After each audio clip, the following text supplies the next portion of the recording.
Hi, this is Business with Dave. In this video, I'll be telling you how not to run a street food business and potential mistakes that people go through without really planning or any thought into it, but just some issues to highlight which hopefully can prepare you for the future as well if you do want to go down the street food business route. So yeah, let's jump straight into it. So firstly is choosing the wrong concept. This is by far probably one of the things you definitely want to avoid. This is the time where you want to spend time researching, deciding what your passions are, what you have recipes for that will make for good street food concept and people will love and enjoy eating on the go or on takeaway. But it's also so easy to get wrong as well, because you could be passionate and you might love something but people don't know or don't receive it well, and that's where you want to do that research again. You want to make sure it's good, and ultimately people buy into what you're selling. So if you're doing something hopefully no one does in a particular market, then you could be into a winner. Or you could just choose one of the things that are quite common in market stores, like pizzas, burgers, dumplings and stuff like that, which you could hopefully improve upon, offer better service. But ultimately getting that concept right is super important to begin with, because that will have a massive impact in your hopefully long-term future. But obviously if it doesn't look good, if it doesn't taste good and the concept's wrong, then short-term you're going to be going downhill. Next is when your food tastes bang average or just doesn't taste good. No one's going to buy food that doesn't taste good, even if it looks amazing. If it doesn't taste good, it's not value for money, people are not going to buy it. So you want to make sure, trial and error, make sure it's tested, you know how much goes into a particular recipe and a particular portion, you know the costs as well. Obviously costs will be in a later point, but if it doesn't taste good, honestly no one's going to buy food if it tastes bland. So do make sure it tastes good to start with, and for it to hopefully improve upon as well. So it doesn't have to be finished in the beginning, like the finished taste buds or flavors, but you want to be able to improve upon that. But if it doesn't taste good in the beginning, if it's not at least a 7 out of 10, then go back to the drawing board, go back in the kitchen and sort that out. Third point is when you haven't done your research. So this is product, location, concept, marketing. If you haven't got anything sorted, if you haven't planned this all in your head, if you're not written this down on your laptop, your notes, and you're not doing it, then you're preparing yourself for failure, and that's exactly what you want to avoid. You want to plan for success. You want to plan for what everything can go wrong. Why am I doing this? Is this a good concept to put out? Will people buy? If not, why wouldn't they buy? And if they do, why would they buy? So much stuff to consider. You don't want this to just be you don't want to do it half-heartedly, and you want to spend your time, because ultimately you're spending money, your effort, and your time and effort is so valuable to you. Time you can't literally get back, so if you could spend it worthwhile, use your free time to research each concept, what works, and if people will buy it, then you'll be better prepared. And that's super important, because if you're not prepared, you're not organized, you haven't planned, you don't know if it sells or not, then you're literally wasting 6 months or a year on doing something that won't make you any money. And why would you want to do that? Yes, you'll learn so many hard lessons from it, but you want to be able to have lessons to learn, make mistakes, but be successful hopefully at it as well. So do consider that. So the fourth point is that you think is a quick money making scheme. It is super not. Yes, there will be so many learning lessons from it.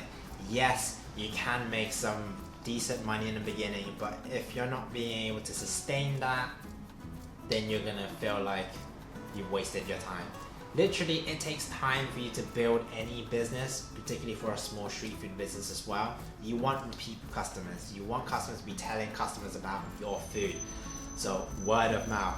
You're not going to get all of that from one-off customers. So if you do want to build a successful business, you do want to make sure you focus on spending time and effort into making a successful business firstly. So that might just mean that, yes, you're building a business from week 1, week 2, week 3, week 4, but as you're going through those weeks, you're improving. And hopefully as you're improving, your sales will improve as well. But you can't jump from 100 to 1,000 within a week, unless you have a magic genie or something all going on. But literally everything will take time. You won't be able to be a millionaire from doing street food unless you have tons of markets but like that. But you will make a decent living, and if you do want to do that, if you do want to learn lessons, learn about business, learn about food, this is a good environment to put yourself in. It's low cost. You are able to learn so many lessons. You build so much skills and confidence from doing it. But if you think money is all about doing the flashiest food, the nicest photography photos, then your money is going in the wrong direction. It needs to be focused on food, your service, how your store looks, and just like the bits and bobs as well. The next mistake is that you get your numbers wrong. If you're buying too much expensive ingredients, of course, if you're pricing it at a medium price, then obviously you're not going to be making a lot of profit. You want to get your numbers right, you want to buy in bulk, you want to make sure your price is as low as possible and sell at a price that people will think is affordable, or that is reasonable, or that is value for money. You don't want to go from expensive to expensive price and the margins are like here. You want to make sure the costs are all the way here, and if you can set the price accordingly, then hopefully it will be over here, and that would be your margin, and that will be your living as well. So do focus on making sure the numbers are right, because it is super disheartening if you know that you can't even break even from what the amount of sales that you're doing, but you want to make sure you are focused on the numbers. It doesn't take a mathematician to know this and this will equal to this, and this is how much you're going to get for your time and labor. So do focus on your numbers, because you want to make that profit, yo, because you don't want to be doing it for nothing. The next point is that you rely too heavily on social media. So this is where you focus too much on Instagram, your Twitter, your Facebook. Yes, they will branch out and get you new customers and those who are online as well. You're creating that online presence, which is always really good. But if you're not doing anything right in store, if you're not doing anything right in your market store, like your food or your service, then that's not going to spread. Social media is good when you're doing something like particularly food, if it looks good, if it tastes good, and those who are spreading that positive word of mouth to their network. But if you're not doing any of those things right in your store, then it's not going to spread. And potentially, if you're not doing anything right, then that negative sort of food and whatever you're doing wrong is going to spread to that social media, and everyone will know about it. So the thing is, you want to get the bare basics right first. Get your food, your service right. Give the customers no reason to give you any negative feedback. You want to make sure your price good and people think it's worthwhile, and then that will spread. That's how you utilize social media. You don't want to just focus too much on creating the best photos and creating the best this and this. If people are not going to buy, and then they're not going to turn into customers or turn to real sales, then social media is nothing. Just forget about it. Just go back to the old-fashioned days where you do everything in store, you impact customers there and then. And yes, online is there, but if you're not doing it right there, they're not going to turn to repeat customers. They're not going to come back. That's the most important thing. You're not going to make your money online if you're selling something physical. So do pay attention to that, really. Next point is that you fail to build loyalty, and that's customer loyalty I'm talking about. This is where if you build that relationship, you build that rapport, you serve good food, good service, then customers will like you. They'll build that personal rapport, relationship with you, and hopefully that returns into repeat customers. I spoke about before, repeat customers, super important for any business to be able to survive in a long term and for long-term success, because if you don't have repeat business, then you're always reaching out for newer customers, which if they are one-off customers, or if they only want to just try you for once and they don't live nearby and they're not going to come back regularly, that's not going to sustain your business. You literally need existing customers keep coming back to you and your food for you to be able to carry on, and in order to make sure you have your weekly, daily sales going on. But if you're getting new customers, you could be up here and the sales could be down one day and then high the next day down, but you want to be consistent.